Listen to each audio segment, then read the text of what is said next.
तो hello what's up, कैसे हैं आप सब। स्वागत है आप सबका आज के इस आरटीपी नवंबर 23 के सेशन में। So hello inter stars, how are all of you.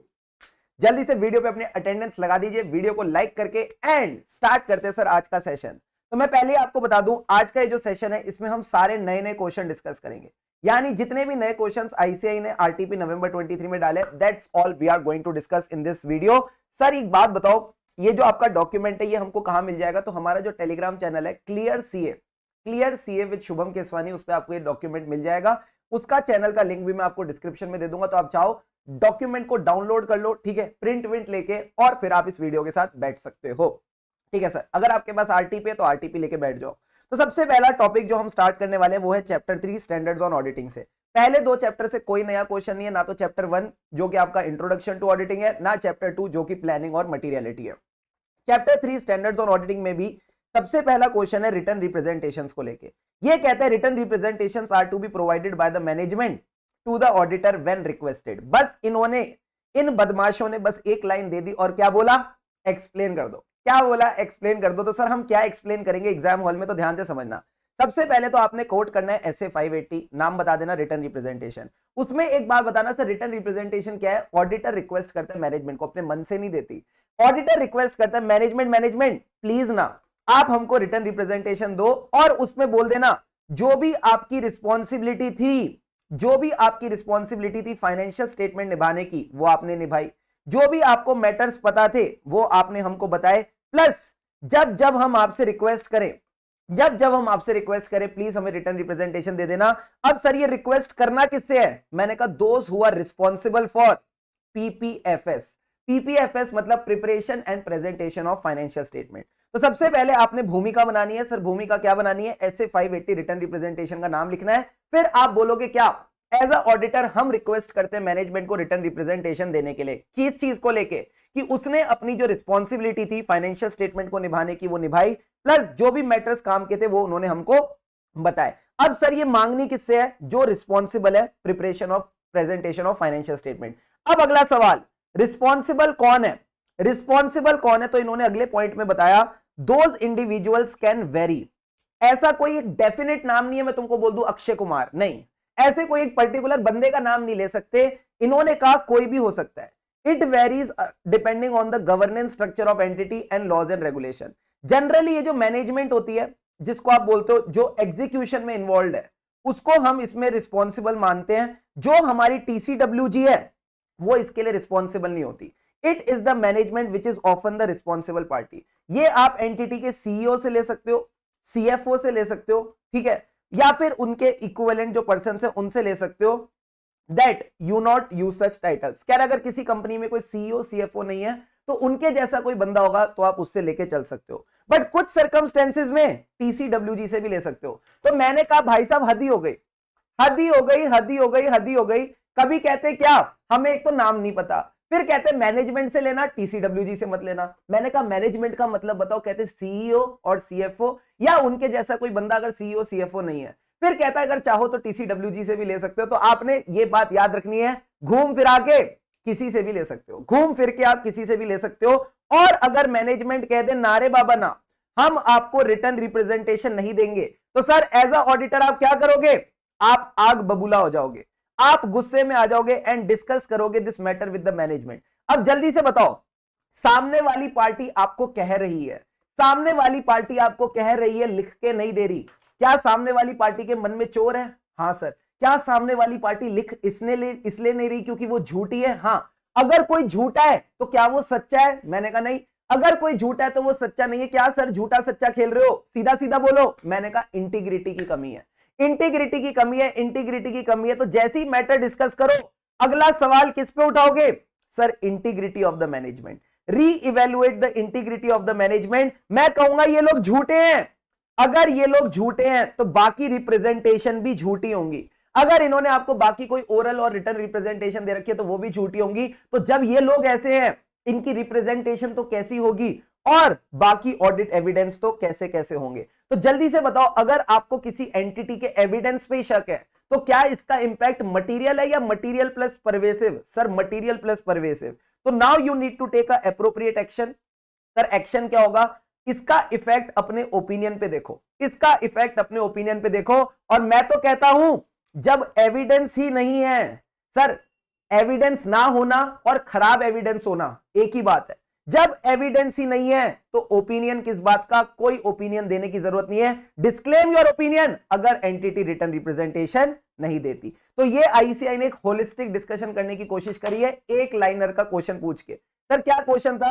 Return representations are to be provided by the management when requested. तो सबसे पहले आप ऐसे 580 बोलोगे, रिक्वेस्ट कौन करता है? ऑडिटर करता है मैनेजमेंट को कि हमको रिटर्न रिप्रेजेंटेशन चाहिए। किसको लेके? कि एंटिटी ने अपनी रिस्पॉन्सिबिलिटी निभाई। अब ये रिटर्न रिप्रेजेंटेशन कौन देगा? कोई भी दे सकता है, मैनेजमेंट दे सकती है। मैनेजमेंट के अंदर आता है सीईओ, सीएफओ या उनके जैसा कोई। अगर चाहो तो टीसीडब्ल्यूजी से भी ले सकते हो। अगर नहीं देती तो गुस्सा हो जाना, नहीं देती तो गुस्सा हो जाना। Discuss the matter with the management. बोलो इसकी इंटीग्रिटी खराब है। झूठी मक्कार मैनेजमेंट, बोलो झूठी मक्कार मैनेजमेंट। यानी re-evaluate the integrity effect on your auditors opinion. यानी आपने बोलना है जब ये मैनेजमेंट ऐसी है तो इसकी रिप्रेजेंटेशन कैसी होंगी और बाकी एविडेंस तो कैसे कैसे होंगे। एंड जब लास्ट पॉइंट आता है सर, क्या लास्ट पॉइंट में सिंपल सी बात है, take appropriate action on your opinion, that means disclaim your opinion. जल्दी से सारे के सारे बच्चे फटाफट एक बार इस आंसर को देखो एंड अगर चाहो तो वीडियो को पॉज करो because now we are moving to the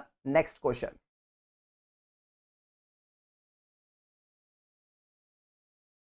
चले चले चले, यस सर, चने जोर गरम। अब आता है sir chapter number 4, risk assessment internal control. ये तो भाई साहब हमारा फेवरेट चैप्टर है। देखो क्या कहता है, obtaining and understanding of entity. Understanding बोला, मेरा माइंड बोला, मेरे माइंड बोले क्या? ऐसे 315 रिस्क असेसमेंट प्रोसीजर।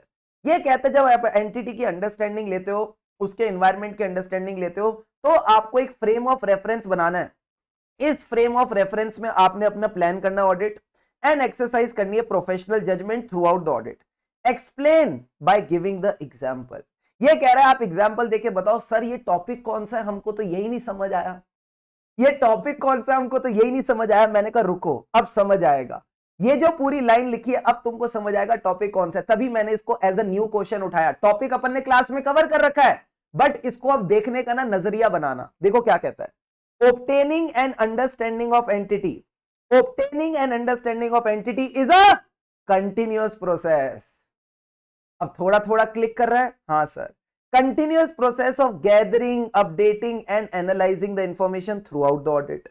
इसके बाद ये लाइन आती है, जो ये लाइन यहां पे इन्होंने लिख रखी है, you need to establish a frame of reference, जिसमें आप प्लान करोगे और एक्सरसाइज करोगे प्रोफेशनल जजमेंट। जल्दी से बताओ किसकी अंडरस्टैंडिंग लेना इज अ कंटिन्यूअस प्रोसेस। याद है एक सासू मां थी, याद है एक सासू मां करके थी सर, सासू मां थी, हाँ एक सासू मां करके थी। जो सास कभी कहती थी नाश्ते में मेरे को पोहा खाना है, लंच में कहती थी इटालियन खिला दो, इवनिंग में कहती थी चाइनीज खिला दो और रात को कहती थी साउथ इंडियन खिला दो। सर ये किसकी सास थी? मैंने कहा रोमा की सास।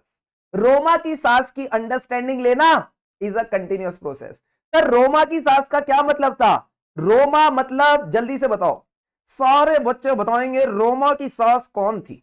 मैंने कहा रोमा की सास का क्या मतलब था? सर रोमा की सास का मतलब था जब आप असेस कर रहे हो risk of material misstatement, entity की अंडरस्टैंडिंग लो। ओ रोमा मतलब रोमम, मां का मतलब क्या था? मटीरियलिटी। यानी जब आप मटीरियलिटी डिटरमाइन कर रहे हो 320 वाली, तब आप एंटिटी की अंडरस्टैंडिंग लो। ओ सर आ क्या था? आ कभी खुशी कभी गम। मैंने कहा आ या तो यहां से उठा लो या यहां से उठा लो। A for appropriateness of selection and application of accounting policy. ओ यानी ये देखने के लिए कि अकाउंटिंग पॉलिसी सही है कि नहीं, अगेन एंटिटी की अंडरस्टैंडिंग लेनी पड़ेगी। सर ये एस क्या था? Special audit consideration. कुछ एरिया में आपको स्पेशल फोकस देके चलना पड़ता है, जैसे कि related party transaction, going concern assumption सही है कि नहीं, अगर कोई बिजनेस ट्रांजैक्शन हो रही है तो उसका पर्पस ठीक है कि नहीं। A for analytical procedure. ये जो हम ऐसे 520 के एनालिटिकल प्रोसीजर करके एक्सपेक्टेशन बनाते हैं, उस टाइम पे हमें अंडरस्टैंडिंग की जरूरत होती है। And last S is evaluating the sufficiency and appropriateness of evidence. क्या कोई एविडेंस सफिशिएंट एंड एप्रोप्रिएट है, उसके लिए भी एंटिटी की अंडरस्टैंडिंग लगती है। तो भाई साहब यहां हमारी मेमोरी टेक्निक काम आ गई।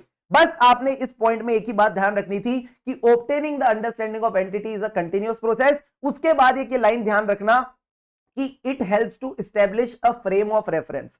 उस फ्रेम ऑफ रेफरेंस में ऑडिटर प्लान करता है, एक्सरसाइज करता है प्रोफेशनल जजमेंट। एग्जाम्पल दो सर, एग्जाम्पल वही है रोमा की सास। बताओ जल्दी से एग्जाम्पल क्या है sir? Example is very simple, example is Roma की सास। Risk of material misstatement, materiality, sir for sufficiency and appropriateness of audit evidence, A for analytical procedure, A for accounting policy, appropriateness of accounting policy, and S for special audit consideration।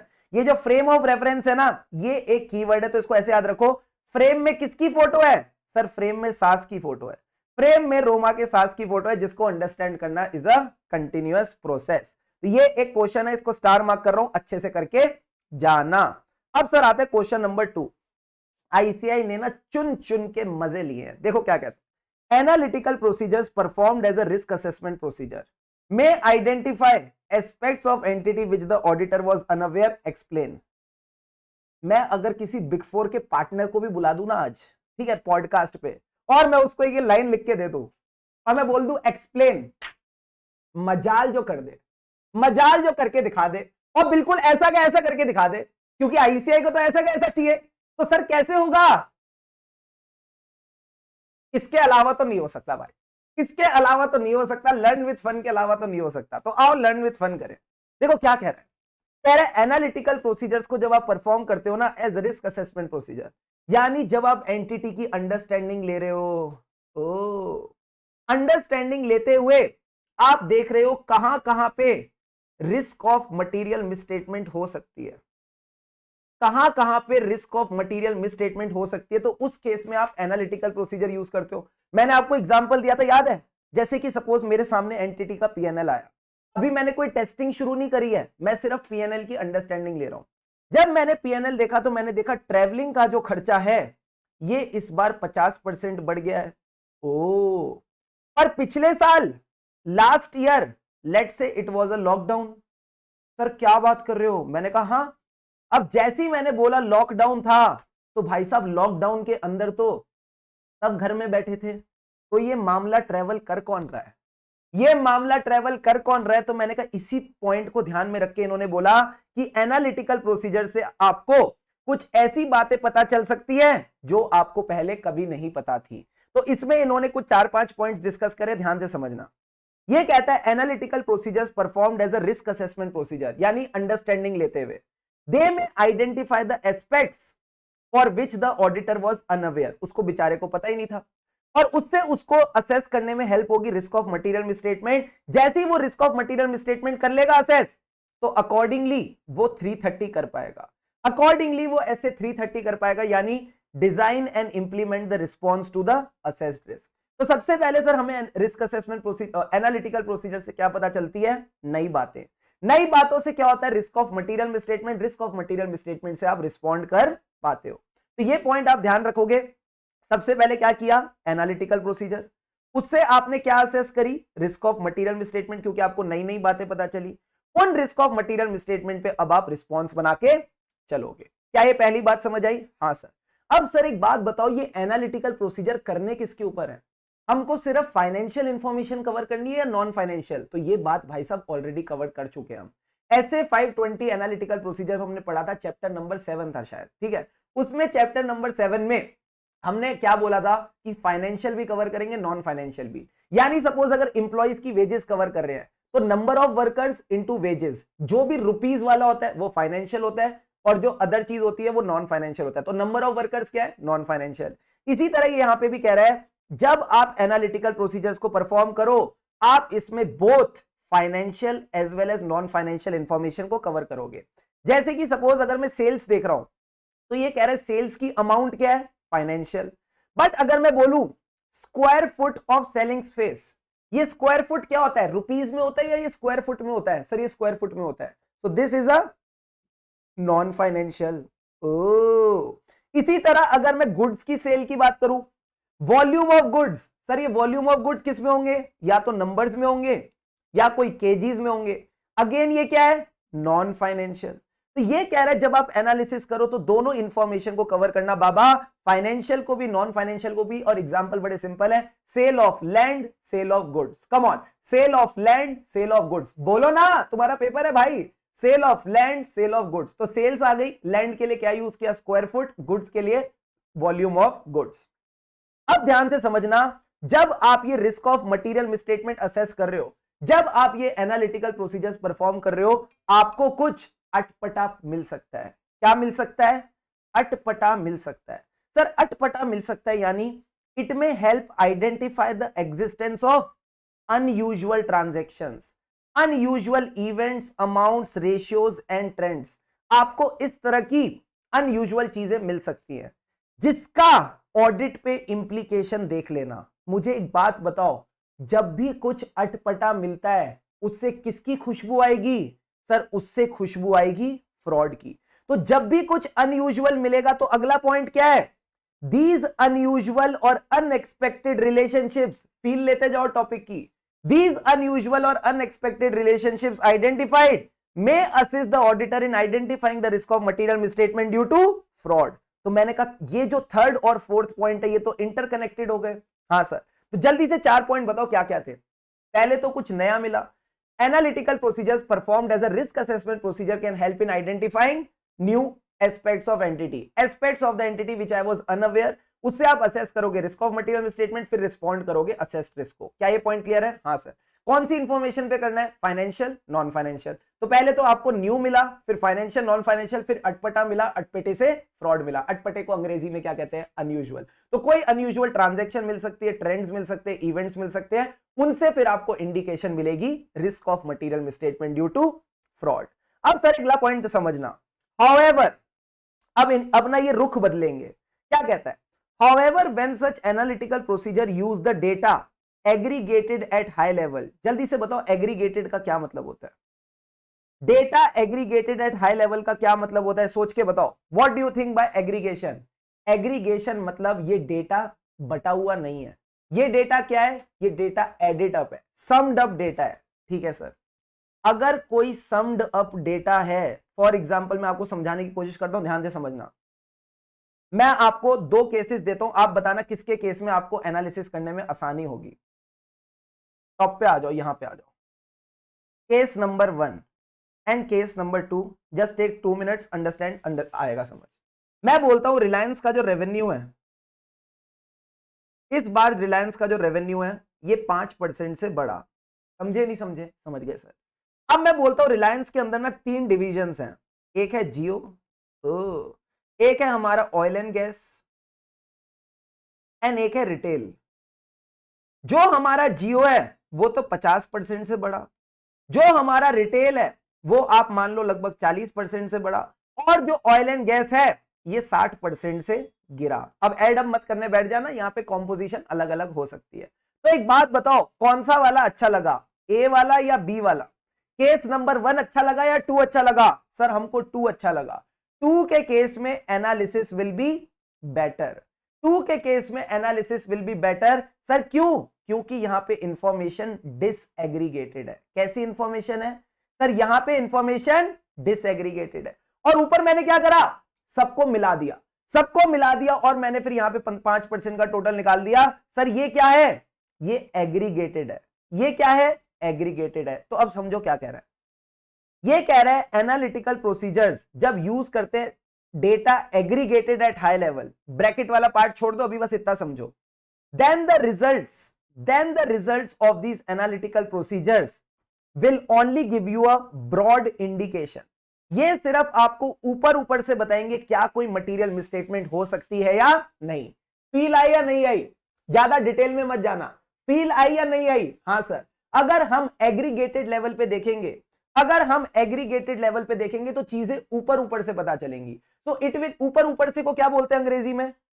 ऊपर ऊपर से को क्या बोलते हैं sir? ऊपर ऊपर से को बोलते हैं, अरे सुनो ना प्यारे प्यारे बच्चों, ऊपर ऊपर से को बोलते हैं ब्रॉड इंडिकेशन। तो अगर आप एग्रीगेटेड डेटा यूज करोगे तो ऊपर ऊपर से पता चलेगा मटेरियल मिसस्टेटमेंट है या नहीं। तो सर ऐसे केस में फिर क्या करें? फिर आपको अदर इंफॉर्मेशन लगेगी, फिर आपको अदर इंफॉर्मेशन लगेगी विद सच एनालिटिकल प्रोसीजर, जो आपको बताएगी क्या एनालिटिकल प्रोसीजर्स काफी है या नहीं, विच में assist in understanding and evaluating the results of analytical procedure. तो ये इन्होंने ना एकदम अलग ही रुख पकड़ लिया, तो ये अलग रुख आपने ध्यान रखना है, दैट्स ऑल अबाउट इट।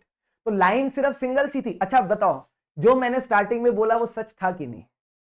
देखो यार, पता है पॉइंट क्या है, एज अ टीचर जब तक मैं जमीन पे नहीं उतरूंगा ना तुम्हारे साथ एज अ स्टूडेंट, तब तक तुम्हारे ना बात दिमाग में जाएगी नहीं। सिंपल सी बात है। मैं तुमको बोलूं एनालिसिस बिग फोर में ऐसे होता है, एनालिसिस दुनिया में ऐसे होता है, तुम कहोगे मास्टर जी शट अप, बहुत हो गया आपका, ये बताओ कैसे हो, क्या ऐसे कैसे, एक लाइन को कैसे एक्सप्लेन करें एग्जाम में, ये बताओ हमको, हमको तो 5 में से 5 लाने हैं। समझ रहे हो नहीं समझ रहे हो? समझ रहे हैं सर। तो ये बात बाबू आपको ध्यान में रख के चलनी पड़ेगी। इन्होंने सिर्फ एक लाइन लिख के दी, उस एक लाइन से 5 लाइन बनाना आपकी कला है। समझ गए नहीं समझ गए? समझ गए सर। सारे बच्चे जल्दी से बताओ कैसे करेंगे। मैंने कहा सबसे पहले तो आपको नई बातें पता चलेंगी, बोलो मेरे साथ, सबसे पहले आपको नई बातें पता चलेंगी। Analytical procedures will help in identifying the aspects जिसके बारे में ऑडिटर अवेयर ही नहीं था, उससे उसको मिलेगी रिस्क ऑफ मटेरियल स्टेटमेंट, फिर उस पर रिस्पॉन्ड करके चलेगा। क्या पहली लाइन क्लियर है? हाँ। अब सर एनालिसिस करना किसका है? Second point, come on think about it, get your mind in action. करना किसका है? Financial, non financial. दो तरह की सेल बताओ, sale of property, sale of goods. यानी सेल्स देखेंगे, स्क्वायर फुट देखेंगे of the area sold, that is a non financial data, and number of goods sold, that is again a non financial data. अब sir हमने जब ये किया, ये तो अब बोलो सर ये तो बड़ी ही अटपटी बात है। सारे बच्चे बोलो सर ये जो आप बातें बता रहे हो तो बड़ी ही अटपटी बात है, यानी अनयूजुअल नेचर है। कमॉन कमॉन कमॉन, क्या है? Unusual nature. तो एनालिटिकल प्रोसीजर्स ने आपको हेल्प किया in identifying unusual events, unusual transactions. ठीक है, ये आपको मिल गई। एंड अगेन इसका ऑडिट इंप्लीकेशन देखना है। जल्दी से बताओ इसका ऑडिट इंप्लीकेशन क्या होगा? सर जहां जहां अनयूजुअल चीजें हैं वहां वहां फ्रॉड है, जहां जहां ऐसी अनयूजुअल चीजें वहां वहां फ्रॉड है, यानी these unusual relationships will help the auditor in identifying and assessing the risk of material misstatement due to fraud। क्या यहां तक सारी बातें आई समझ? चारों के चारों पॉइंट्स क्लियर है? अगर चाहो तो वीडियो को पॉज करके जल्दी से एक बार ये 4 पॉइंट्स कर लो, फिर उसके बाद रुख बदल दो। और रिलायंस वाला एग्जांपल याद रखना कि जब हम एग्रीगेटेड डेटा देखते हैं तो we only get a broad indication, हमको सिर्फ ऊपर ऊपर से पता चलता है whether there is a risk of material misstatement. तो ऐसे क्या करना पड़ेगा? एनालिटिकल प्रोसीजर्स के साथ अदर इंफॉर्मेशन भी यूज करके चलनी पड़ेगी when you are using and evaluating the results of analytical procedure.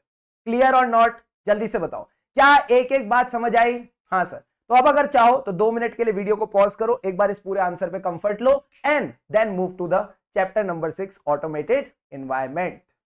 Yes everyone, ready ready ready? Yes sir. अब आ जाओ sir chapter number 6 automated environment. Fraud का कोई नया टॉपिक नहीं है, फ्रॉड की जितनी बातें क्लास में डिस्कस की थी सारी की सारी वही की वही आईसीआई ने पूछी हुई है। अब आ जाओ sir chapter 6 automated environment. Again good news is ये क्वेश्चन हमने ऑलरेडी कवर कर रखा है क्लास में, बट आईसीआई ने अगेन इसको एक नया टच दिया है। तो ये जो नया टच है इसी के लिए मैं आपके साथ ये क्वेश्चन डिस्कस कर रहा हूं, सो दैट अगर एग्जाम में आए तो you are able to handle it all. अब देखो क्या कहता है, when a business operates in a more automated environment, क्या बात, more automated, सर गंदे गंदे जोक मार दो बस आप। more automated मतलब ज्यादा ऑटोमेशन है। अच्छा वैसे we are likely to see several business functions and activities happening within the system। ये कह रहा है सिस्टम के अंदर ही कई सारे बिजनेस फंक्शन रन करेंगे और एक्टिविटीज होंगी। लिस्ट डाउन कर दो, लिस्ट डाउन कर दो। मैंने कहा जब भी आईसीआई बोले लिस्ट डाउन खुश हो जाओ, 5 में से 5 पक्के हैं तुम्हारे, क्योंकि शुभम सर हैं तुम्हारे साथ। List down the business functions and activities happening with in the system. बताओ क्या क्या बिजनेस एक्टिविटीज होती हैं। तो ये कह रहा है, फिर से वही लाइन लिख दी, हम भी आंसर में वही लाइन लिखेंगे जो उन्होंने क्वेश्चन में दे रखी है। जब भी बिजनेस ऑपरेट कर रहे हैं मोर ऑटोमेटेड एनवायरनमेंट में, तो कई सारे business functions and activities system में होंगे। जैसे कि क्या क्या होगा सिस्टम में, ये कह रहा है फॉलोइंग एस्पेक्ट्स होंगे।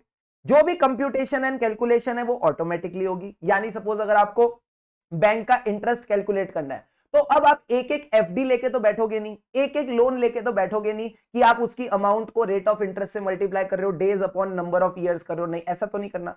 अपने आप कंप्यूटर कैलकुलेट करके देगा। ऐसी इन्वेंट्री की वैल्यूएशन करनी है, तो आपने क्वांटिटी ऑफ इन्वेंट्री डाली, रेट्स डाले, अपने आप वैल्यू निकल के आ जाएगी। तो जो भी कंप्यूटेशन और कैलकुलेशन है वो ऑटोमेटिकली हो जाएगी। Very good sir. इसी तरह जो आपकी अकाउंटिंग एंट्रीज है ये भी अपने आप हो जाएंगी। सर क्या बात कर रहे हो? हाँ, मैंने परचेज ऑर्डर चढ़ा दिया, मैंने कंप्यूटर में परचेज ऑर्डर चढ़ा दिया कि भाई अब मेरे को परचेजेस करनी है, और सामने वाली पार्टी का इनवॉइस चढ़ा दिया, तो परचेज की एंट्री अपने आप पास हो गई। सर क्या बात कर रहे हो, मैंने कहा हाँ ऐसा हो सकता है। सब ledger to GL postings are done automatically. इसी तरह जो हमारी बिजनेस पॉलिसीज एंड प्रोसीजर है, इंटरनल कंट्रोल, ये भी ऑटोमेटिकली चल रहे हैं। जैसे कि ये कह रहा है कि अगर आपका जर्नल अप्रूवल करना है कि ठीक है आपको अपनी जर्नल एंट्री अप्रूव करानी है, तो सर क्या जर्नल एंट्री पे अप्रूव कोई साइन करेगा क्या? मैंने कहा नहीं। जैसी किसी जूनियर ने जर्नल एंट्री पास करी, सीनियर के कंप्यूटर में पॉपअप आएगा, सीनियर के कंप्यूटर में पॉपअप आएगा, वो उस पर क्लिक करेगा, अप्रूव्ड, अप्रूव्ड हो गई, वेरी गुड। इसी तरह अगर सपोज मुझे किसी कस्टमर को माल बेचना है, ठीक है, और वो जो माल मैं उसको बेच रहा हूं वो क्रेडिट पे बेच रहा हूं, ठीक है, तो सपोज अगर कस्टमर की क्रेडिट लिमिट 10 लाख रुपए है, तो क्या मैं उसको 12 लाख रुपए की सेल कर पाऊंगा? The answer is no. ये चीज भी ऑटोमेटिकली हो जाएगी। तो जो मेरी कस्टमर की क्रेडिट पॉलिसी थी, जो मेरे कस्टमर की, सुनते नहीं हो, जो मेरे कस्टमर की क्रेडिट पॉलिसी थी, प्रोसीजर थे, क्या मैंने उसको भी ऑटोमेटिकली अप्लाई कर दिया? हाँ सर आप तो बड़े शाणे हो रहे हो। मैंने कहा रुको तो सही, अभी तो और मजे दिलाएंगे। ये कह रहा है कि रिपोर्ट्स भी आजकल सिस्टम से निकलने लगी हैं, यानी जो हमारा बिजनेस है उसकी जितनी भी हम रिपोर्ट्स वगैरह यूज करते हैं वो सिस्टम से निकलती है। Example debtor ageing report. जो आप डेटर की प्रोविजन बनाते हो, प्रोविजन तो आप मैनुअली बनाते हो, हाँ सर। प्रोविजन कौन बना रहा है बैठ के? एक इंसान बना रहा है मैनुअली। क्यों बना रहा है मैनुअली? क्योंकि इसमें जजमेंट लगती है। ओ, बट इसकी जो एजिंग रिपोर्ट है, जिस एजिंग के बेस पे आप प्रोविजन बना रहे हो, ये एजिंग रिपोर्ट कहां से निकल रही है? सर ये भी सिस्टम से निकल रही है। इसी तरह ये जो यूजर्स, हर यूजर को हर चीज का एक्सेस तो नहीं मिल सकता, हाँ सर, तो यूजर की एक्सेस एंड सिक्योरिटी भी हम उनको सिस्टम रोल से डिसाइड करते हैं। This can ensure proper segregation of duties. तो इस तरह से आपने 5-6 बातें ध्यान रखनी है कि कंप्यूटेशन एंड कैलकुलेशन कौन कर रहा है? ऑटोमेटिकली हो रही है। उसके साथ साथ जो आपकी जर्नल एंट्रीज हो रही है वो भी ऑटोमेटिकली पोस्ट हो रही है। बिजनेस के पॉलिसीज एंड प्रोसीजर्स को इंप्लीमेंट करना है तो बाबा वो भी ऑटोमेटिकली हो रहा है। साथ ही साथ रिपोर्ट्स ऑटोमेटिकली निकल रही है, मतलब आप सिस्टम से निकाल पा रहे हो यूजर्स की एक्सेस एंड सिक्योरिटी। तो सारे बच्चे एक बात बताओ सर, इसमें हमने कौन कौन से पॉइंट्स याद करने हैं? बड़ा सिंपल है। सबसे पहले जब भी मैं किसी कंप्यूटर, मैं भी किसी एंटिटी का ऑडिट करने जाऊंगा और मुझे देखना है कि उसमें क्या क्या चीजें हैं जो ऑटोमेटिकली हो रही है, कंप्यूटर सिस्टम से हो रही है, तो सर सबसे पहले ना मैं रिपोर्ट निकालूंगा। क्या करूंगा? रिपोर्ट निकलवाऊंगा। क्या रिपोर्ट हर बंदा निकाल सकता है या सिर्फ जिसके पास एक्सेस है? सर सिर्फ जिसके पास एक्सेस है। अब ये एक्सेस कैसे पता चलेगी किसके पास है? सर ये बिजनेस पॉलिसीज में लिखा है। कम ऑन, ये बिजनेस पॉलिसीज में लिखा है। तो 3 पॉइंट तो हो गए। जनरेट द सिस्टम रिपोर्ट, कौन जनरेट करेगा? जिसके पास एक्सेस है। ये कहां लिखा है? सिस्टम पॉलिसी में। जैसी रिपोर्ट आ गई, जैसी रिपोर्ट आ गई, सर रिपोर्ट आने से पहले ना मैं वेट कर रहा था। कम ऑन, अभी रिपोर्ट आई नहीं है, वो पॉलिसी निकाल रहा है। जब तक रिपोर्ट आई तब तक मैंने क्या किया? मैंने थोड़ी देर कोका कोला पी। मैंने क्या पी? Coca Cola P. और जब मैं कोका कोला पी रहा था तो मैंने कहा चलो लगे हाथों अकाउंटिंग एंट्रीज चेक कर देते हैं। लगे हाथों अकाउंटिंग एंट्रीज चेक कर देते। तो सर सारे के सारे पॉइंट्स यहां पे हमने कवर कर लिए। क्या क्या पॉइंट कवर कर लिए? मैंने कहा मैं करने गया हूं ऑडिट किसी एंटिटी का। ये एंटिटी क्या करती है? सर सब कुछ यहां पे ऑटोमेटिकली होता है। तो मैंने कहा सब कुछ अगर यहाँ पे ऑटोमेटिकली होता है तो जरा मुझे अपनी सिस्टम रिपोर्ट तो दिखाओ। सिस्टम रिपोर्ट से पता चलेगा सिस्टम में चल क्या रहा है, ठीक है। इनका सिस्टम तो देखे, आजकल सिस्टम सिस्टम ज्यादा चल रहा है ना। तो मैंने कहा सिस्टम रिपोर्ट निकालो। अब ये सिस्टम रिपोर्ट कौन निकालेगा? कोई यूजर निकालेगा जिसके पास एक्सेस। एक्सेस का कैसे पता चलेगा? पॉलिसी में वो पॉलिसी आने वाली है। तो system report, user access, policy. तब तक मैंने पी कोका कोला, उतने में मैंने अकाउंटिंग एंट्रीज चेक कर ली। सारे के सारे पॉइंट डन। Yes sir. तो रिपोर्ट वाला पॉइंट क्या था? रिपोर्ट जो है यूज होती है in the business, are produce from the system. तो आपने रिपोर्ट फ्रॉम द सिस्टम वाला पॉइंट देख लिया। दूसरा पॉइंट क्या था? कौन निकालेगा? कोई यूजर जिसके पास एक्सेस। तो यूजर एक्सेस एंड सिक्योरिटी देख के चलोगे इन द सिस्टम। तीसरा पॉइंट क्या था? सर यूजर ने जिसने निकाली वो कैसे पता चलेगा? पॉलिसी से। तो आपने देखनी बिजनेस की पॉलिसीज एंड प्रोसीजर, ये भी ऑटोमेटिकली कैरी आउट हो रहे हैं। उसके बाद तब तक मैंने क्या पी? कोका। कोका मतलब computation and calculation. Come on, computation and calculation. मैंने पी कोका कोला। तो कंप्यूटेशन एंड कैलकुलेशंस भी ऑटोमेटिकली होते हैं। एंड लास्ट पॉइंट क्या था? सर अकाउंटिंग एंट्रीज, ये भी ऑटोमेटिकली पोस्ट होते हैं। तो अंडरस्टैंडिंग भी ले ली, याद भी कर लिया। That's all that you need to do. तो ये मस्त वाला क्वेश्चन है, एक बार इसको अच्छे से कर लेना। इस क्वेश्चन के दो तरीके आ सकते हैं। या तो वो आपसे पूछेंगे क्या? Aspects of the automated environment, इस नाम से ये सवाल आ सकता है एग्जाम में। या फिर वो आपसे बोलेंगे कौन कौन सी चीजें हैं, कौन कौन से फंक्शंस और एक्टिविटीज हैं जिसको एंटिटी ऑटोमेट करके चलती है। तो ये सारे फंक्शंस और एक्टिविटीज है जो ऑटोमेटेड है। तो ये पॉइंट्स आप ध्यान रख के चलेंगे। अब आ जाता है sir next question, chapter 7 of audit sampling. Very very amazing question. सारे बच्चे आ जाओ मेरे साथ। सर क्वेश्चन का नाम क्या है? चिंतामणि लिमिटेड। ओहो हो, मैं बताऊं ना, चिंता करके कोई फायदा नहीं। अगर चिंता करोगे ना तो मनी नहीं मिलता लाइफ में। मजे से रहो, मनी ही मनी होगा। क्या बात करो सर। हाँ, चिंता money limited appoints 2 persons as statutory auditor. Chintan and Money as the statutory auditor for financial year 22-23. Chintan and Money seem to have different opinion on the audit approach. देखो क्या कहते हैं। मनी कहता है कि भाई 100% चेकिंग करने की तेरे को जरूरत ही नहीं है। कह रहे 100% चेकिंग मत कर, तो फिर क्या कर, हम ऑडिट सैंपलिंग पे रिलाय कर सकते हैं। ओ, ताकि हमें एक रीजनेबल बेसिस मिले जिससे हम कंक्लूजन ड्रॉ कर सके अबाउट द एंटायर पॉपुलेशन। अच्छा, बट जो चिंतन है वो कह रहा है नहीं नहीं मैं तो चिंता करूंगा। वो कह रहा है कि मेरे को चिंता है, क्या एक्चुअल में ऑडिट सैंपलिंग से हमें रीजनेबल बेसिस फॉर कंक्लूजन मिला है या नहीं, क्या हमें सैंपलिंग से रीजनेबल बेसिस फॉर कंक्लूजन मिला है कि नहीं। तो अब आपने गाइड करना है। हाँ, सीए इंटर वालों, तुम्हारी बात कर रहा हूं मैं। आपने गाइड करना है चिंतन को about his role if the audit sampling has not provided reasonable basis for conclusion as per SA 530। Sir ये तो क्वेश्चन ना हमारे ना सिर के ऊपर से चला गया। बोलो बोलो सारे बच्चे, सर ये क्वेश्चन तो हमारे सिर के ऊपर से चला गया। मैंने कहा कितना ऊपर से, सर जितना ऊपर से बचपन में हेलीकॉप्टर जाता था उतना ऊपर से गया। मैंने कहा इधर देखो, तुम समझाता हूं मैं तुमको। अरे सैंपलिंग करते क्यों हो, फटाफट पहले तो ये बताओ। मैंने कहा क्वेश्चन बाद में पढ़ेंगे, पहले क्वेश्चन सैंपलिंग क्यों करते हो। सर सैंपलिंग इसलिए करते हैं क्योंकि अगर एक पॉपुलेशन है, ठीक है, उसमें ढेर सारे आइटम है, तो हम उन ढेर सारे आइटम्स में से, ये ढेर सारे आइटम है, ये ढेर सारे आइटम है, हाँ, उन ढेर सारे आइटम में से कुछ कुछ आइटम्स को हम सैंपल के तौर पे निकालेंगे। अब इन आइटम्स के बेसिस पे हम कंक्लूजन ड्रॉ करेंगे। कंक्लूजन किसके ऊपर ड्रॉ करोगे, sir we will draw the conclusion on whole population. हम पूरी पॉपुलेशन के ऊपर कंक्लूजन ड्रॉ करेंगे। मैंने कहा वेरी गुड, तुम तो बड़े समझदार हो, यही सैंपलिंग है। हाँ सर। अब मैंने कहा जब तुमने ये कंक्लूजन ड्रॉ किया, एंड में चेक कर लो क्या तुम्हें रीजनेबल बेसिस मिला कि नहीं, क्या तुम्हें रीजनेबल बेसिस मिला कि नहीं। सर ये रीजनेबल बेसिस है, आपको पॉपुलेशन पे कंफर्ट आया कि नहीं। ओ सर ये कंफर्ट कैसे आता है। मैंने कहा 2 केसेस हैं, 2 केसेस है, तुम बोलो तो मैं तुम्हें समझाऊं। हाँ सर समझाओ। मैंने कहा केस नंबर 1, तुम खुद बताना, अपने मन से आवाज आएगी, दिल से आवाज आएगी, दिल से पूछना और कुछ मत करना। केस नंबर 1, जब मैंने पॉपुलेशन की टेस्टिंग करी, ठीक है, उसमें मुझे कुछ मिस स्टेटमेंट मिली। हाँ सर। जब मैंने इन मिस स्टेटमेंट्स को प्रोजेक्ट किया पॉपुलेशन पे, ठीक है, मैंने प्रोजेक्ट किया होगा। हाँ, तो जब मैंने प्रोजेक्ट किया तो मेरा एक एस्टिमेटेड मिस स्टेटमेंट आता है। याद है थोड़ा थोड़ा ऐसा कुछ पढ़ाया था शुभम सर ने। हाँ, एस्टिमेटेड मिस स्टेटमेंट आता है। ये एस्टिमेटेड मिस स्टेटमेंट क्या होता है, सर एस्टिमेटेड मिस स्टेटमेंट होता है जो आपकी प्रोजेक्टेड मिस स्टेटमेंट है, ठीक से लिखो, सॉरी, जो आपकी प्रोजेक्टेड मिस स्टेटमेंट है प्लस जो आपकी एनॉमली है, इन दोनों को ऐड करता हूं तो एस्टिमेटेड मिस स्टेटमेंट आता है। हां सर बिल्कुल सही कह रहे हो।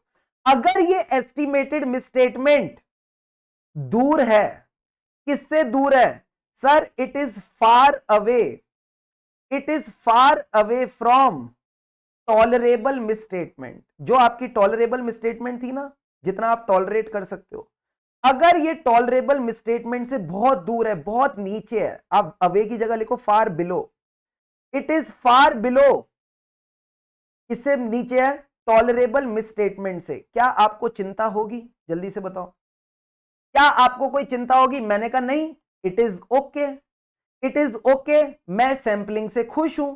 Very good. तो जब आप सैंपलिंग से खुश हो तो मैं कहूंगा रीजनेबल बेसिस फॉर कंक्लूजन मिल गया।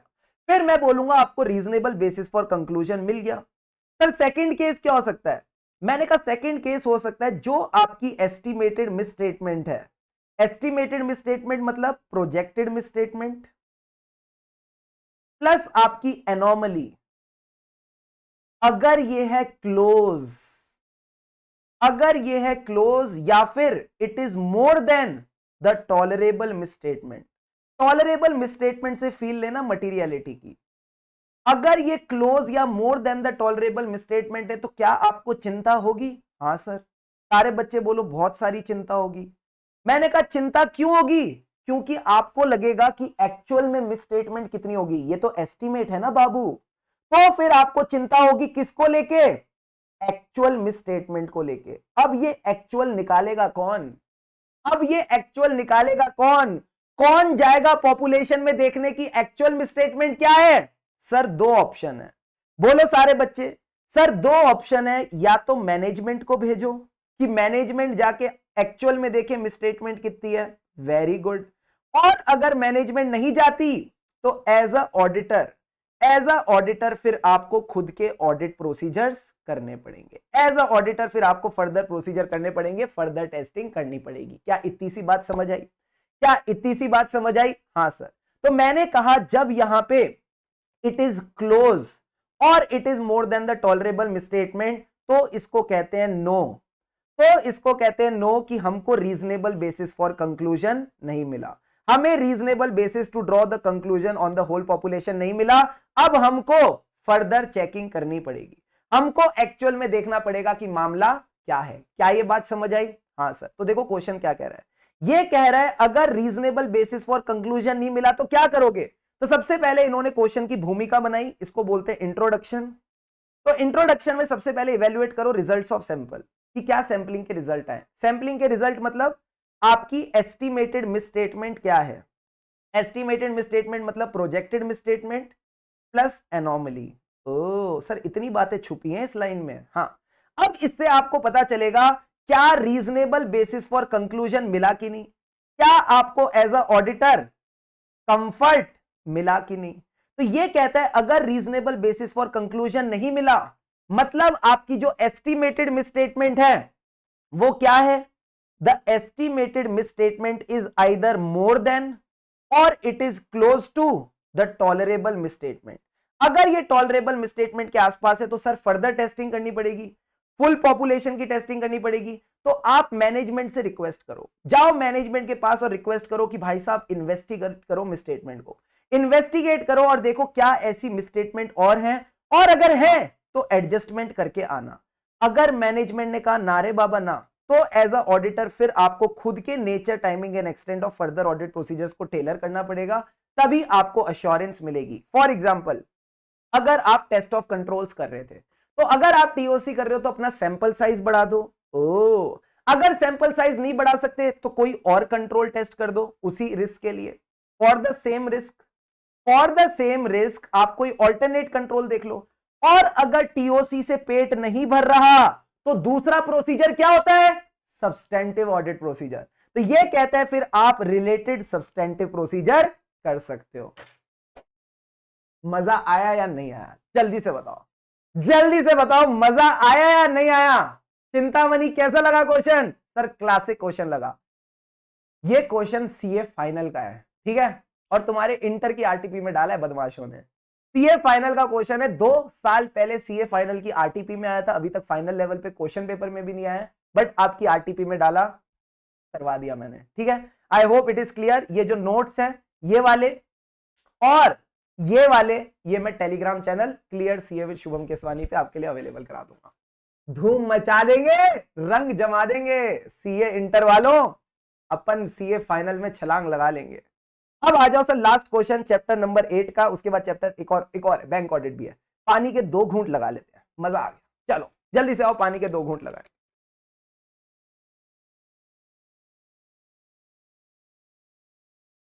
अब आ जाओ sir chapter 8 analytical procedure.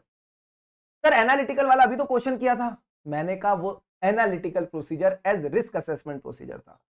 Sir क्या बात कर रहे हो, 2 अलग अलग होते हैं? Just in case you don't know, please look here. आप एनालिटिकल प्रोसीजर्स को 3 स्टेजेस में करते हो, हैं? हाँ, स्टेज 1, स्टेज 2 एंड स्टेज 3। जो स्टेज 1 होती है वो होती है रिस्क असेसमेंट प्रोसीजर, जिसकी बात हमने करी कि मैंने ट्रेवल का खर्चा ऊपर ऊपर से देखा कि बढ़ गया। अब जब मैंने देखा तो मुझे पता चला रिस्क ऑफ मटेरियल मिसस्टेटमेंट है, ठीक है, तो फिर मैं इसकी फर्दर टेस्टिंग करूंगा। तो रिस्क असेसमेंट प्रोसीजर में सिर्फ आप चीजों की अंडरस्टैंडिंग लेते हो, एक्चुअल में टेस्टिंग थोड़ी कर रहे हो। ओ फिर आता है स्टेज नंबर 2 और स्टेज नंबर 3। स्टेज नंबर 2 में आप करते हो सब्सटेंटिव एनालिटिकल प्रोसीजर। अब सर ये सब्सटेंटिव एनालिटिकल प्रोसीजर क्या है? तो आपको ये पता है ना, फर्दर ऑडिट प्रोसीजर होते हैं जिसको हम बोलते हैं टेस्टिंग वाले प्रोसीजर। हाँ सर।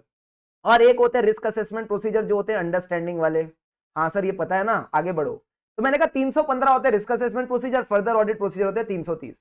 इस 330 में आता है टेस्ट ऑफ कंट्रोल, जिसमें आप प्रोसेसेस की टेस्टिंग करते हो, इसमें भी अमाउंट की टेस्टिंग तो नहीं करी। और फिर आते हैं सर सब्सटेंटिव प्रोसीजर। ओ, इन सब्सटेंटिव प्रोसीजर में आप क्या करते हो, अमाउंट्स की टेस्टिंग करते हो। अब इन अमाउंट्स को टेस्ट करने के दो तरीके हैं, या तो आप इनकी डॉक्यूमेंटेशन देखो जिसको कहते हैं टेस्ट ऑफ डिटेल्स, या फिर आप इसका एनालिसिस करो, that is called analytical procedure. तो ये जो सब्सटेंटिव प्रोसीजर आप करते हो ना in the form of analytical procedure, इसकी बात मैं कर रहा हूं। ये कौन देखता है, ये ऐसे 520 देखता है। ओ, plus at the end of audit, plus at the end of audit, जब आपका ऑडिट खत्म होने वाला होता है, ठीक है, तब आप एक ओवरऑल कंक्लूजन बनाते वक्त, ओवरऑल कंक्लूजन बनाते वक्त कि सब कुछ ठीक लग रहा है कि नहीं फाइनेंशियल स्टेटमेंट में, एक बार फिर एनालिसिस करते हो सारे आइटम्स का, वो भी ऐसे 520 देखता है। क्या ये बेसिक बात समझ आई? हाँ सर, थोड़ा थोड़ा हमको पल्ले पड़ गया, और हाँ एक क्लैरिटी आ गई कि एनालिटिकल प्रोसीजर के 3 स्टेजेस होते हैं। ये रिस्क असेसमेंट प्रोसीजर वाला ऐसे 315 देखता है, ठीक है, ऐसे 520 सब्सटेंटिव एनालिटिकल प्रोसीजर देखता है, जिसकी बात यहां पे हो रही थी। एंड एक एंड ऑफ ऑडिट में भी हम ओवरऑल ऊपर ऊपर से देख लेते हैं, सब चीजें एनालाइज करके सब कुछ ठीक चल रहा है या नहीं। क्या ये बातें क्लियर हैं? क्लियर है? क्लियर है सर। अब सर आ जाओ फटाफट चैप्टर 8 एनालिटिकल प्रोसीजर, ये ऐसे 520 वाला है, ठीक है। ये कह रहा है फ्लावर लिमिटेड, एनालिटिकल प्रोसीजर देख के फ्लावर समझे क्या, फायर है मैं। Flower limited presented it's financial statement for the financial year 22-23। किसको दिए? ऑडिटर को दिए, for expressing the opinion. Auditor while carrying out the audit started comparing various items of P&L for the year under audit with the previous year। कह रहे इसने इस बार के items को पिछले साल से कंपेयर करना शुरू किया, ठीक है। What is the auditor trying to do? जल्दी से बताओ, इस बार के P&L आइटम को आप पिछले साल से कंपेयर करके क्या देख रहे हो? सर सिंपल सी बात है ना, इंक्रीज और डिक्रीज देखेंगे, हम इंक्रीज और डिक्रीज देखेंगे। The answer is yes. तो कह रहा है auditor is trying to achieve the following. तो सबसे पहला पॉइंट आपने बिल्कुल सही सोचा, हम देख रहे हैं इंक्रीज और डिक्रीज, और अगर कोई इंक्रीज और डिक्रीज हुआ है तो उसका रीजन देखेंगे। Very good. इसी तरह से कह रहा है कि जो भी इंक्रीज और डिक्रीज आया, मान लो आप डिक्रीज आया प्रॉफिट में, हम यहां पे एक अजम्पशन लेंगे, अज्यूम कि प्रॉफिट्स डिक्रीज हो गए। थोड़ी नेगेटिव अजम्पशन है बट स्टिल, अज्यूम कि प्रॉफिट्स डिक्रीज हो गए। ओ, तो सर प्रॉफिट्स में इंक्रीज और डिक्रीज क्यों आ रहा है? डिक्रीज चलो क्यों आ रहा है? क्योंकि हो सकता है खर्चे बढ़ गए हो सकता है खर्चों की वजह से हो। तो मैंने कहा अगला पॉइंट फिर खर्चों का देख लो, एग्जामिन द एक्सपेंस रेशियो। आप एक्सपेंस रेशियो निकालो और उनको कंपेयर करो with the same ratio of the previous year. इससे आपको पता चलेगा कि जो आपके खर्चे हैं वो इंक्रीज हुए हैं या डिक्रीज हुए हैं in comparison to the sale. और अगर आपको यहां पे डिफरेंसेस जो निकल के आ गए हैं ये मटेरियल लग रहे हैं, ये जो डिफरेंसेस है ये मटेरियल लग रहे हैं, तो जल्दी से बताओ इसका आंसर कौन देगा? अगर आपके इंक्रीज और डिक्रीज के जो डिफरेंसेस है as compare to the previous year, ये आपको मटेरियल लग रहे हैं। मटेरियल मतलब it can affect the users of the financial statement. इसका जवाब कौन देगा? आप दोगे? हम तो नहीं देंगे सर। मैं दूंगा? मैंने कहा मैं भी बिल्कुल नहीं दूंगा। कौन देगा? मैनेजमेंट देगी। So the third point is very simple, if the differences are material, आप टेंशन मत लो, मैनेजमेंट के पास जाओ। ऑडिटर इसके रीजन कंसीडर करेगा from the management and check करेगा कहीं अकाउंट्स को मैनिपुलेट तो नहीं किया गया प्रॉफिट्स को इन्फ्लेट या सप्रेस करने के लिए। अगर मैनिपुलेशन है then you have to identify the existence of unusual transaction. हो सकता है आपको कुछ अनयूजुअल ट्रांजैक्शंस मिल जाए, अमाउंट्स मिल जाए, रेशियोज मिल जाए, ट्रेंड्स मिल जाए। इसको मैं बोलता हूं टमाटर। पहले ये अनयूजुअल वाली बात हमने स्टार्टिंग में भी की थी ना, वहां पे भी ये टमाटर बन रहा है क्या? सर यहां पे भी टमाटर बन रहा है, यहां पे भी टमाटर बन रहा है। मतलब जब जब अनयूजुअल आता है टमाटर बनता है। सर टमाटर का क्या मतलब है? T for transaction, M for amounts. उसके बाद सर अमाउंट्स के बाद टमाटर कैसे बना? मैंने कहा ट्रेंड्स और रेशियोज से। अनयूजुअल ट्रांजैक्शंस, अमाउंट्स, ट्रेंड्स और रेशियो सबको मिला दो तो टमाटर। अनयूजुअल, मैंने आज लाल पहना है, मैं हूं क्या? अनयूजुअल टमाटर। तो सारे बचाओ सारे बच्चे बताओ, सारे बच्चे बताओ अनयूजुअल के साथ क्या आता है? सर टमाटर आता है। यानी टमाटर मतलब हो गया transactions, amounts, ratios and trends. Transactions, amount, ratios and trends, इस तरह से आपने याद रखना है। यहां पे भी अगेन ये कह रहा है कि अगर डिफरेंसेस मटेरियल हैं तो आप मैनिपुलेशन हो सकती है, हो सकता है आपको कुछ अनयूजुअल, हो सकता है आपको अगेन यहां पे क्या मिले? अनयूजुअल टमाटर। अनयूजुअल टमाटर का क्या मतलब है? Transactions, amounts, ratios and trends. फिर से बोलो मेरे साथ, transactions, amounts, ratios and trends. Again इसकी ऑडिट इंप्लीकेशन होंगी। हम सबको पता है क्या ऑडिट इंप्लीकेशन कुछ नहीं है, फ्रॉड की इंडिकेशन है। ये सिर्फ एक फ्रॉड की इंडिकेशन है। तो ऐसे बस क्या होता है ना, हम इन सवालों को देख के बस घबरा जाते हैं, क्या नया सवाल आ गया। बट अगर आप लर्न विद फन के नजरिए से देखो तो सब आसान है। तो सारे बच्चे बताओ सर, सबसे पहले क्या करेंगे? इंक्रीज और डिक्रीज देखेंगे, उसका रीजन देखेंगे। फिर अगर मान लो डिक्रीज है तो किसकी वजह से होगा? खर्चे की वजह से। तो एक्सपेंस रेशियो निकालो, इस साल के पिछले साल के कंपेयर करो, और अगर डिफरेंसेस मटेरियल हैं तो आपने उसकी इंप्लीकेशंस देखनी है ऑडिट पे, उसका रीजन एसरटेन करके चलना है। एंड डिफरेंसेस मटेरियल कब होंगे? जब चीजें अनयूजुअल होंगी। कम ऑन, डिफरेंसेस मटेरियल कब होंगे? जब चीजें अनयूजुअल होंगी। अनयूजुअल टमाटर, ट्रांजैक्शंस, अमाउंट्स, ट्रेंड्स, रेशियोज। फिर से बोलो, ट्रांजैक्शंस, अमाउंट्स, ट्रेंड्स, रेशियोज। मजा आ गया सर, मजा आ गया। अब आता है लास्ट क्वेश्चन, सबके चेहरे पे स्माइल। सर क्यों? Chapter 12 bank audit, and this is one thing we discussed very much in detail in the class. Sir question किसके ऊपर है? Drawing power. मैं सबसे पहले आपसे रिक्वेस्ट करूंगा जल्दी से 2 मिनट लेके ना एक बार खुद ड्राइंग पावर निकालो, खुद ड्राइंग पावर निकालो, उसके बाद मेरी कैलकुलेशन देखना। तो देखो सर करना क्या है। TP industries private limited is a company engaged in the obtaining rice from paddy. Paddy से चावल निकालती है। And is enjoying a cash credit facility against the hypothecation of stocks and book debt. इसने cash credit facility ले रखी है, यानी working capital facility रखी है, यानी इसको आप बोल दो डीपी। डीपी का पार्डुकोन नहीं, drawing power. Against the hypothecation of paid stocks, paid मतलब जिसकी पेमेंट हुई है। And book debts, book debts भी कौन सी? जो 90 डेज के लिए ड्यू है। From the LMV bank of 4 crore, 4 crore की इसने वर्किंग कैपिटल ड्राइंग पावर ले रखी है। Letter sanctioning the above credit facility stipulate some margin of 25%, stocks के ऊपर 25%, डेटर्स के ऊपर 40%। while preparing the stock statement as on 30th June 2023, accountant calculates the value of stock at 5 crore. तो सारे बच्चे ड्राइंग पावर की कैलकुलेशन मेरे साथ करते जाओ ना।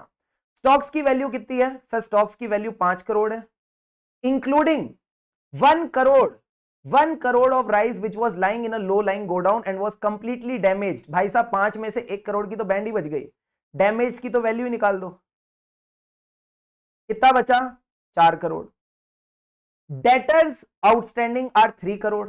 ठीक है सर, डेटर्स की वैल्यू ले लो पहले अलग से। ये कितने हैं? 3 करोड़। इसमें से कह रहे हैं 50 lakh outstanding for last 6 months, तो ये तो इनएलिजिबल डेटर हो गए। ओ ये कितने हो गए? 50 लैक्स, तो 0.5 माइनस कर दिया। ट्रेड क्रेडिटर कितने हैं? 2 करोड़। तो ट्रेड क्रेडिटर 2 करोड़ का क्या मतलब है? 2 करोड़ की तो हमने पेमेंट ही नहीं करी, 2 करोड़ की तो हमने पेमेंट ही नहीं करी। हाँ सर, तो क्रेडिटर भी माइनस कर दो। ओ हमने पेड स्टॉक्स लेने ना, तो पेड स्टॉक्स कितने हो गए? सर पेड स्टॉक्स की अगर वैल्यू मैं निकालूं तो ये 2 करोड़ आ गई। हाँ सर। अब आपने क्या करना है? डेटर्स भी निकाल दिए तो 2.5 करोड़ आ गए। अब इसमें से मार्जिन माइनस कर दो। मार्जिन अगर मैं माइनस करूं 2 करोड़ में से, सर मार्जिन कितना है? ये कह रहा है 25% ऑफ द स्टॉक्स का मार्जिन है। तो 2 करोड़ का अगर मैं 25% करूं तो ये आ गया 1.5 करोड़, मतलब 50 लाख आ गया। जैसे ही मैंने माइनस किया तो मेरे पास आ गई 1.5 करोड़ की वैल्यू स्टॉक्स को लेके। ठीक है, ये ड्राइंग पावर का पार्ट बन जाएगी। अगर मैं डेटर्स का निकालूं वैल्यू 2.5 माइनस कितना मेरे को मार्जिन लेस करना था इसमें? 40%। ठीक है, मार्जिन मेरे को इसमें से 40% माइनस करना है, तो इसका अगर मैं 0.4 करूं, 1 आ गया। हाँ सर 1 हुआ। सर आप कॉस्टिंग वॉस्टिंग के टीचर नहीं हो, ठीक है, आपकी मैथ्स बहुत कमजोर है। मैंने कहा सॉरी। फिर ये आ गया 1.5 करोड़। ओहो ये भी 1.5 करोड़ आ गया। तो टोटल मिला के कितना हो गया मामला? टोटल मिला के कितना हो गया? सर टोटल मिला के हमारा मामला हो गया 3 करोड़। टोटल मिला के हमारा मामला कितना बना? 3 करोड़। बट ये जो आदमी है इसने कितना कैलकुलेट कर रखा है? ही जो है ये ही ने कैलकुलेट कर रखा है 3.3 crore. Is he correct? The answer is no, he is not correct. हमारी ड्राइंग पावर आ रही है 3 करोड़, इसने निकाली 3.3 करोड़, हमारी आई 3 करोड़। तो मैंने भाई साहब आरटीपी से भी चेक कर लिया, हमारा मामला एकदम ठीक है। ठीक है, कभी कभार ऐसा होता है ना, अपना आंसर निकाल के बाद चेक तो कर लेना चाहिए ना कि भाई क्या पता आईसीआई ने कोई डिफरेंट कैलकुलेशन करेगी। तो मैंने देख लिया भाई साहब अपना आरटीपी से भी मैच कर रहा है। तो सिंपल सी बात है, मैंने आपको वर्किंग भी बता दी, एक्सप्लेनेशन भी दे दी, और क्या चाहिए बाबू? सर और कुछ नहीं चाहिए, बस मजे करा दिया आपने। मैंने कहा वेरी वेरी गुड। तो that's all for today, that's all for right now. जितने भी नए क्वेश्चन थे, वादा किया वो मैंने निभा दिया, so that's all, thanks a lot for watching. अगर अभी तक चैनल को सब्सक्राइब नहीं किया तो do subscribe it and yes give it a like so that ये बाकी सीए स्टूडेंट्स तक भी पहुंचे। एंड या that's all for right now. यूं ही खुशी खुशी मन लगा के पढ़ते रहे, क्योंकि खुशी से पढ़ेंगे तभी आगे बढ़ेंगे। कमेंट करके जरूर बताना कैसा लगा ये session. Have a great day today.